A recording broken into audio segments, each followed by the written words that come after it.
Hello viewers. In my today's lecture, I will discuss on the importance of non-essential and essential amino acids, their biosynthetic pathways, and the two important methyl group donors, S-Adenosyl Methionine and tetrahydrofolate. First of all, I will discuss on what are essential amino acids.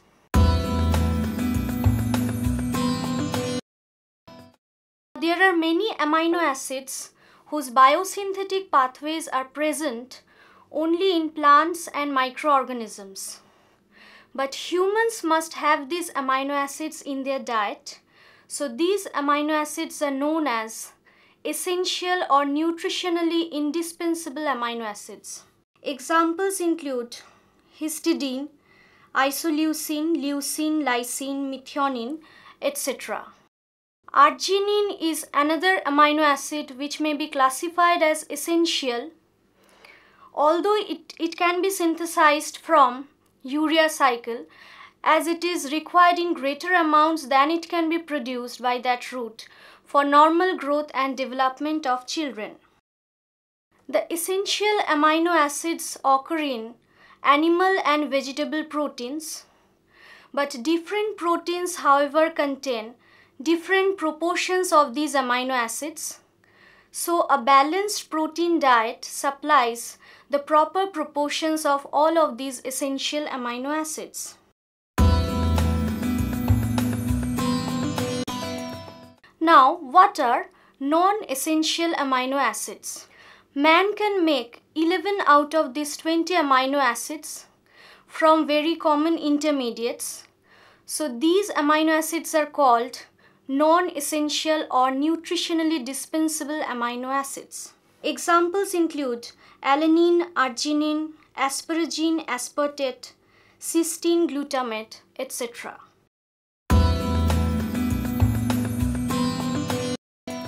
Now, giving you an idea of what are non-essential and essential amino acids, I will now switch over to amino acid biosynthesis. Amino acids play a very important role in the metabolism of all organisms. Amino acids are precursors of proteins. All amino acids excepting glycine are chiral, so the stereochemical control is very much important in this biosynthesis, and the correct isomer must be produced with high fidelity in the biosynthetic pathways. First, I will discuss on the biosynthesis of non-essential amino acids. As I have already told that these non-essential amino acids can be synthesized from mainly 4 common metabolic intermediates like pyruvate, oxaloacetate, alpha-ketoglutarate and 3-phosphoglycerate. These non-essential amino acids have simple biosynthetic pathways excepting tyrosine, but tyrosine can also be synthesized from one-step hydroxylation from the amino acid phenylalanine. First of all, I will discuss on the biosynthesis of the non-essential amino acid glutamate. Glutamate can be synthesized from glutamate synthase in microorganisms, plants and lower animals. Now, the reaction between NADPH H+, glutamine and alpha-ketoglutarate results in the production of glutamate and NADP+. Here in this particular slide, we can see that how the different subunits like the alpha subunit and the beta subunit helps in the generation of glutamate. Glutamate can also be synthesized by another enzyme called glutamate dehydrogenase. The reaction between ammonium ion, alpha-ketoglutarate, NADPH and H+ results in the generation of glutamate, NADP+ and water. There is an alternative pathway of glutamate biosynthesis in some of the organisms. There, the reaction between ATP, glutamine and aspartate results in the generation of glutamate, asparagine, AMP and pyrophosphate. Another important non-essential amino acid is asparagine, and in this particular slide we can see how the reaction between aspartate and glutamine results in the production of asparagine and glutamate. The enzyme catalyzing the reaction is asparagine synthetase, and this reaction requires ATP. Asparagine biosynthesis in bacteria takes place following a different route. There, the reaction between aspartate, ammonium ion and ATP results in the production of asparagine, AMP, pyrophosphate and free protons. Glutamine is even another non-essential amino acid that can be synthesized by glutamine synthetase from glutamate in mammals. Here in this particular slide we can see the synthesis of glutamine takes place via an intermediate known as gamma glutamyl phosphate. This synthesis pathway also requires ATP. Glutamine synthetase is a very important enzyme. Now glutamine serves as amino group donor. So the pivotal position of glutamine synthetase makes its control a vital aspect of this process. Now I will discuss on the regulation of mammalian as well as bacterial glutamine synthetase. Now mammalian glutamine synthetases can be activated by alpha ketoglutarate, which is produced from oxidative deamination of glutamate. This type of control prevents the accumulation of ammonia, that is the product of this reaction. Now coming into the regulation of bacterial glutamine synthetase, as we can see in this slide that it is 12 identical 469 residue subunits, and it can be controlled by various types of effectors. For example, in bacteria Salmonella typhimurium, glutamine synthetase can be complexed with glutamate structural analog, that is phosphinothreonine. In this slide, the structure of phosphinothreonine is shown. Also, 9 feedback inhibitors can regulate bacterial glutamine synthetase. These 9 feedback inhibitors are shown in this slide. These are tryptophan, histidine, glucosamine 6-phosphate, carbamoyl phosphate, CTP, AMP, alanine, glycine and others. Bacterial glutamine synthetase in E. coli can also be regulated by covalent modification of a specific tyrosine residue by the enzyme adenylyl transferase, and the reaction is adenylylation. Now after discussing the biosynthesis of the non-essential amino acids like glutamate, asparagine and glutamine, I will now discuss on the biosynthesis of glutamate family of amino acids. First of all, in this slide we can see the biosynthesis of proline. Glutamate family of amino acids means all of these amino acids are synthesized starting from L-glutamic acid. Now here in this slide we can see that L-proline is synthesized following a multi-step pathway starting from L-glutamic acid. 4-hydroxyproline is another important amino acid which can be produced from proline through hydroxylation reaction. Arginine is another important amino acid which also falls under glutamate family of amino acids, and this amino acid can be synthesized, as we can see in the slide, through ornithine cycle. This I have discussed in my previous lecture that ornithine cycle consists of 5 steps, and arginine is generated in the 4th step from argininosuccinic acid releasing fumarate and arginine. The enzyme catalyzing the reaction is argininosuccinate lyase. Ornithine is another important amino acid also synthesized from the starting compound L-glutamate. Ornithine can also be synthesized by an alternative pathway. The enzyme catalyzing the reaction is ornithine delta aminotransferase. Now serine is another amino acid which is produced from 3-phosphoglycerate.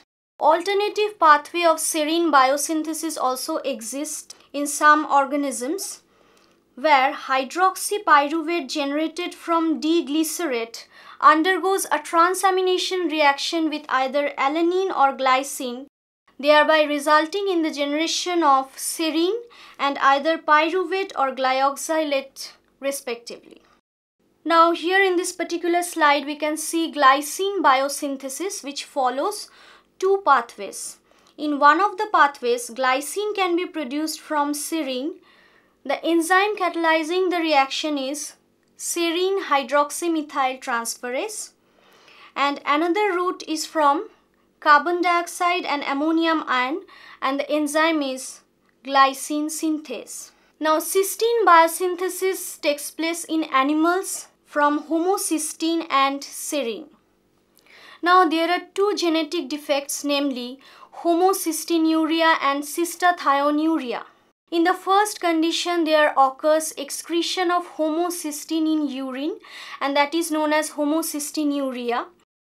Now, homocysteine accumulation cause the patients to have mental deficiencies, and they also have the tendency of coronary heart disease and arteriosclerosis. Homocysteine accumulation also raise oxidative stress. Another condition is cystathione.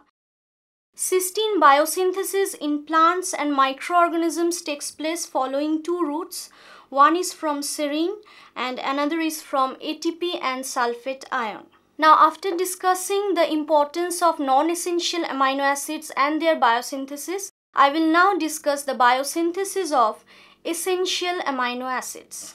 As I have already told that these essential amino acids are present only in plants and microorganisms, but humans must have these amino acids in their diet. These amino acids have complex biosynthetic pathways, and they are unlike non-essential amino acids which have fewer than 5 steps in their biosynthesis. Now, first of all, we will have a look into the aspartate family of essential amino acids, which means that all these groups of amino acids are generated starting from aspartate. These groups of amino acids are threonine, methionine and lysine. In this particular slide, we can see the synthesis of these 3 amino acids starting from aspartate. Now, alternative pathway of threonine biosynthesis also occur, where the reaction between acetaldehyde and glycine results in the production of L-threonine. The enzyme catalyzing the reaction is serine hydroxymethyl transferase, and the coenzyme is pyridoxal phosphate or PLP. Now, there are 2 direct methyl group donors in case of methionine biosynthesis. These are betaine and dimethylthetin. This particular slide shows the structure of these 2 methyl group donors. Now, lysine biosynthesis is another important biosynthetic pathway, and in this particular slide we can see that there are 2 major pathways. In bacteria and higher plants, lysine biosynthesis follows the diaminopimelic acid pathway, whereas in most of fungi, lysine biosynthesis follows alpha aminoadipic acid pathway.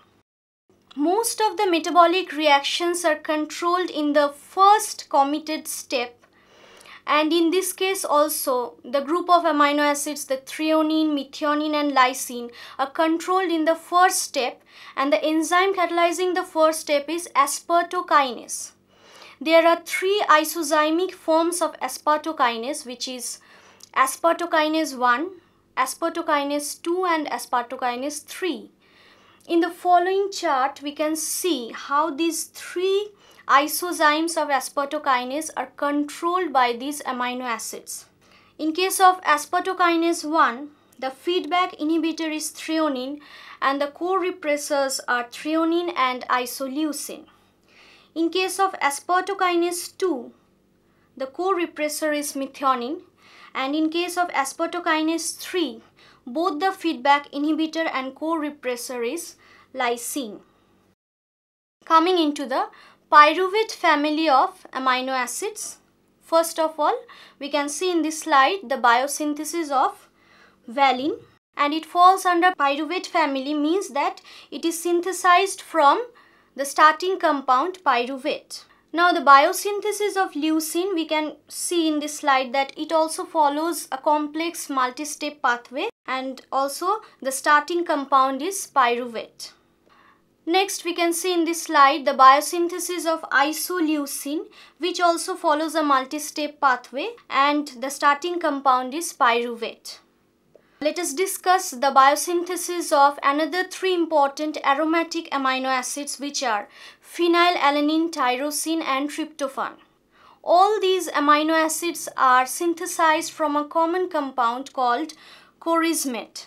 Now in this particular slide, we can see the biosynthesis of chorismate starting from phosphenol pyruvate and erythrose 4-phosphate. From chorismate, three amino acids are produced, which are tryptophan, tyrosine and phenylalanine. This slide shows the biosynthesis of tryptophan starting from chorismate and follows a complex multi-step pathway. Again, tyrosine and phenylalanine are also produced from chorismate following two different routes. But as I have already told that tyrosine may also be produced through one-step hydroxylation of the amino acid phenylalanine, and the enzyme catalyzing the reaction is phenylalanine hydroxylase. But many microorganisms synthesize tyrosine directly from prephenate that I have discussed earlier.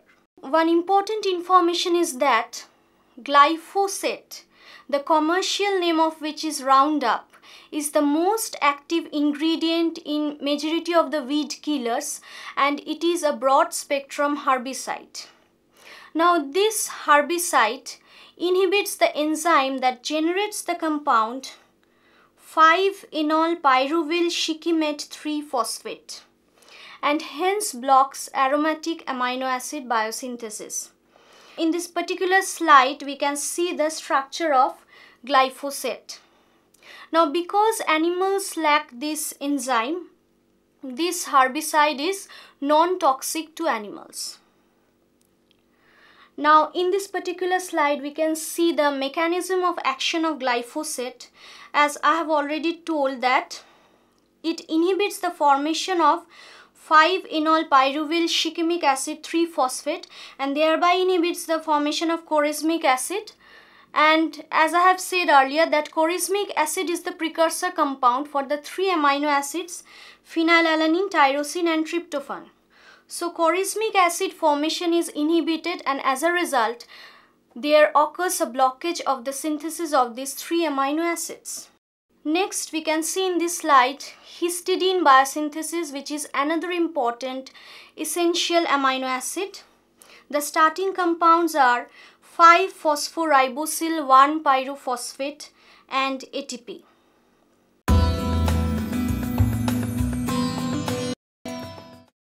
As the slide shows, there are mainly three major control points. The first one is called feedback control. As the diagram shows, that in the conversion of L-threonine to L-isoleucine, it follows 5 major steps. Now the end product, what it does, it inhibits the first enzyme of the pathway, and here it is L-threonine dehydratase, and hence it controls its own amount. This is known as feedback inhibition. So this is one type of regulation. Another way of regulation is by allosteric control, and the third way of regulation is through repression of the necessary biosynthetic enzymes.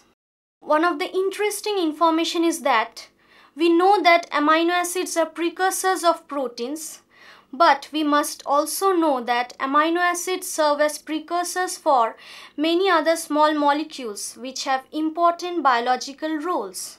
The most important of these are adenine, cytosine, sphingosine, histamine, thyroxine, epinephrine, serotonin and nicotinamide unit of NAD+.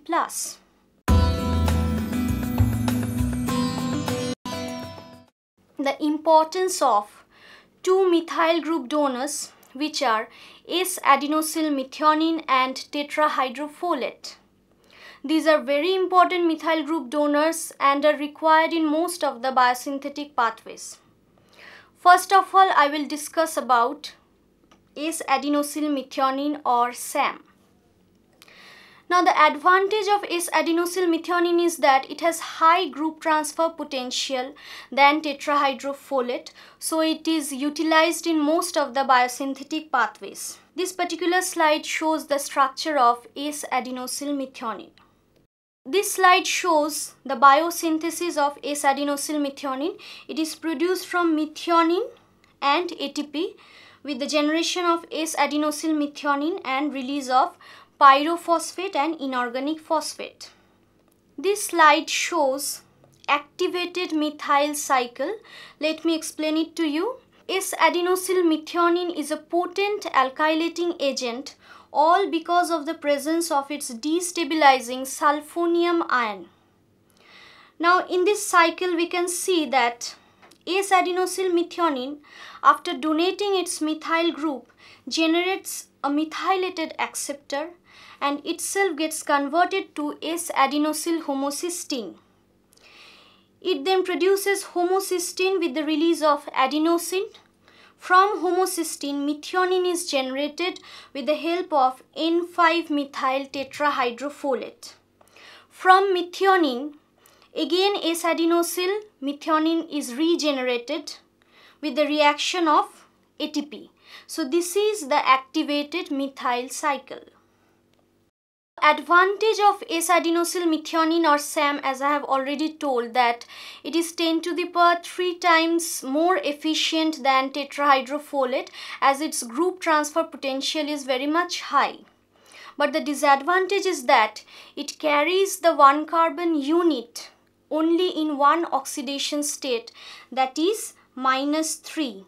Whereas tetrahydrofolate carries 1 carbon unit in 3 oxidation states, which are -2, 0 and +2. Lastly, I will discuss the importance of another methyl group donor, which is tetrahydrofolate. This particular slide shows the structure of tetrahydrofolate, which is a bit complex. It consists of 3 major parts, which are 2-amino-4-oxo-6-methylpterine, para-amino-benzoic acid and glutamic acid residues. Now the first 2 taken together are called pteroic acid, and the 3 units taken together is called pteroyl glutamic acid or tetrahydrofolate. Now the source of tetrahydrofolate is folic acid, which is vitamin H, as we all know, which is the doubly oxidized form of tetrahydrofolate. Now the source of folic acid is from diet or normal intestinal microflora. Tetrahydrofolate is produced, as we can see in this slide, through 2-step reduction from folate and dihydrofolate. First, folate is reduced to dihydrofolate and dihydrofolate is then reduced to tetrahydrofolate. The enzyme catalyzing this 2-step reduction is dihydrofolate reductase. Let us discuss the role of THF in metabolism. It transfers 1 carbon groups like methyl, methylene, formyl, formimino, methinyl, etc. This 1 carbon unit can be bonded to either N5, N10 or both N5 and N10 of tetrahydrofolate. Now this particular chart shows how the different 1 carbon group are bonded to N5 or N10 or both N5 and N10 and results in the generation of various derivatives of tetrahydrofolate. And as I have already said, that tetrahydrofolate can carry this 1 carbon group in 3 oxidation states, which are -2, 0 and +2. This slide shows the various derivatives of tetrahydrofolate, their structures, and these derivatives of tetrahydrofolate can be interconverted amongst each other. Advantage of THF, that it can transfer the 1 carbon group in 3 oxidation states, -2, 0 and +2, but the disadvantage is that its group transfer potential is much less than S-Adenosyl Methionine. So S-Adenosyl Methionine is the preferred methyl group donor, unlike THF. in my today's lecture, we have studied the importance of essential and non-essential amino acids, their biosynthetic pathways, and also the importance of the two methyl group donors, tetrahydrofolate and S-Adenosyl Methionine. Thank you. This is all for today's lecture.